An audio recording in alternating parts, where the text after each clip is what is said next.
خاندان کے طور پہ اللہ تعالیٰ نے آدمی کو زیادہ ایک درجہ زیادہ دیا ہے as a head of the family. ٹھیک ہے جی. شوہر کی حیثیت، شوہر کی حیثیت ہے یا باپ بھی ہے. یعنی آدمی کی حیثیت سے نہیں، جی، شوہر کی حیثیت شوہر سے. کی حیثیت اس لیے کہ ماں کو 3 درجے بڑھا دیا ہے، جی.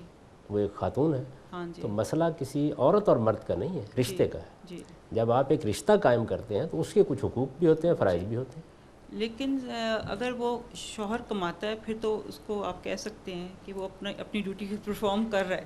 لیکن اگر آج کل کئی دفعہ دیکھا گیا ہے کہ عورتیں زیادہ کما رہی ہیں یا عورتیں کما رہی ہیں، مرد حضرات گھر میں بیٹھے، تو اس سلسلے میں کیا اللہ تعالیٰ کا حکم ہوگا یا اسلام میں کیا ہے؟ جو اسلامی شریعت ہے اس کی روح سے تو کمانے کی ذمہ داری مرد پر ہے. جی. یعنی گھر دار کی حفاظت کرنا اس کی ذمہ داری ہے، کما کے لانا اس کی ذمہ داری ہے. جی. اس کے یہ معنی نہیں ہے کہ عورت کما نہیں سکتی، وہ کاروبار کرے، ملازمت کرے، اس کی مرضی ہے. لیکن گھر کو چلانے، اس کے اخراجات پورا کرنے کی ذمہ داری عورت پر نہیں ڈالی گئی. کیونکہ وہ سربراہ ہے تو یہ اس کا کام ہے کہ وہ معاشی ذمہ داریوں کو پورا کرے. اگر کوئی شوہر ایسا نہیں کرتا، وہ ایک جرم کا ارتکاب کرتا ہے. دیکھیے، جب کوئی ادارہ آپ قائم کرتے ہیں تو اس ادارے کے اندر خلاف ورزی ہو سکتی ہے. مثال کے طور پر ہم ریاست کا ادارہ قائم کرتے ہیں، ہمارے ہی جیسے انسان ہوتے ہیں، ان کے اندر سے ایک شخص کو سربراہ مملکت منتخب کر لیا جاتا ہے. جب آپ وہ ذمہ داری اس کو دیتے ہیں تو اس کے کچھ حقوق، اس کے کچھ فرائض ہیں. اگر وہ اپنے فرائض پورے نہیں کرتا تو آپ کہتے ہیں نا اس کی امپیچمنٹ کر دینی چاہیے، اس کو اس جگہ سے ہٹا دینا چاہیے. بالکل یہی معاملہ جب کوئی شخص اپنی ذمہ داری پوری، باپ کو لے لیجئے نا، کتنا بڑا رشتہ ہے، لیکن اگر باپ اپنی ذمہ داری پوری کرنے سے انکار کر دے تو پھر مجھے بھی اس پہ تنقید کرنا ہوگی، آپ کو بھی کرنا ہوگی، معاشرے کو قوانین بھی بنانے ہوں گے. عام طور پر ضرورت نہیں پڑتی، لیکن اگر فرض کیجئے کہ باپ اپنی ذمہ داریاں باپ کی حیثیت سے پوری نہ کرے یا ماں اپنی ذمہ داریاں پوری نہ کرے، بچے کو جنم دینے کے بعد ماں بچے کی حیثیت سے اس کی ذمہ داری لینے کے لیے تیار نہ ہو تو ماں کے خلاف بھی کوئی اقدام کرنا پڑے گا نا. جب آپ ایک قانون یا ایک ضابطہ بناتے ہیں تو عام اصولوں پر بناتے ہیں. خلاف ورزی کسی بھی چیز کی ہو سکتی ہے، خلاف ورزی سے نمٹا جائے گا، نہ کہ اصل ادارے کو چیلنج کر دیا جائے گا. یعنی یہ ایسے ہی ہے کہ چونکہ عام طور پر حکمران حدود سے تجاوز کرتے ہیں، چونکہ عام طور پر قانون کی خلاف ورزی کرتے ہیں، عام طور پر مراعات اپنے لیے اکٹھی کر لیتے ہیں، عام طور پر بادشاہ بن کے بیٹھ جاتے ہیں، عام طور پر آمرانہ مزاج ظہور پذیر ہو جاتا ہے، لہذا ریاست کا ادارہ ختم کر دیا جائے، اب کوئی سربراہ مملکت ہی نہیں ہوگا. تو یہ تو نہیں ہو سکتا.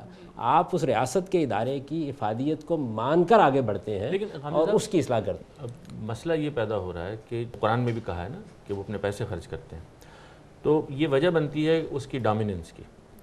تو اب وہ جب عورت کمانے لگتی ہے اور مرد نکھٹو کام نہیں کرتا تو یہ ایکویشن اس طرح رہ نہیں سکتی جیسے آپ بتا رہے ہیں. یعنی اس کو پھر وہ کہہ رہی ہیں کہ کیسے مینیج کیا جائے. میں یہ کہتا ہوں آپ سے آپ تبدیل ہو جائے گی.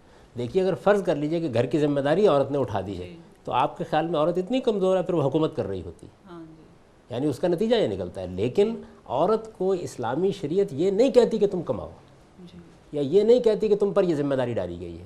جس وقت یہ عورت ذمہ داری اٹھا لیتی ہے تو اس کا مطلب یہ ہے کہ صورتحال تبدیل ہو گئی. صورتحال تبدیل ہو گئی، اس کے لحاظ سے سارے معاملات بھی تبدیل ہو جائیں گے.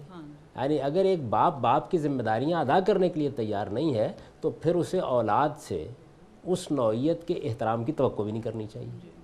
یعنی یہ بات تو اصولی ہے، لیکن یہ استثناء ہے جتنے بھی ہیں، یعنی یہ ایکسیپشنز ہیں، یہ ہر جگہ قائم ہو جاتی ہیں.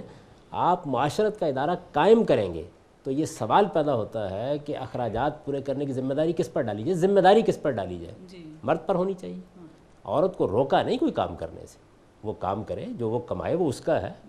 اور اگر وہ کوئی گھر میں کنٹریبیوٹ کرتی ہے تو سب شکر گزار ہیں اس کے، لیکن یہ کہ ذمہ داری اس پر عائد نہیں ہوتی.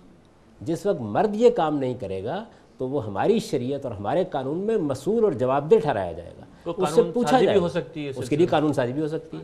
لیکن جس وقت یہ ترتیب الٹ جاتی ہے تو آپ دیکھیں گھریلو ماحول کے اندر کوئی پولیس نہیں مداخلت کر رہی ہوتی، آپ سے آپ اقتدار بھی منتقل ہو جاتا ہے. یہ ہو جاتا ہے.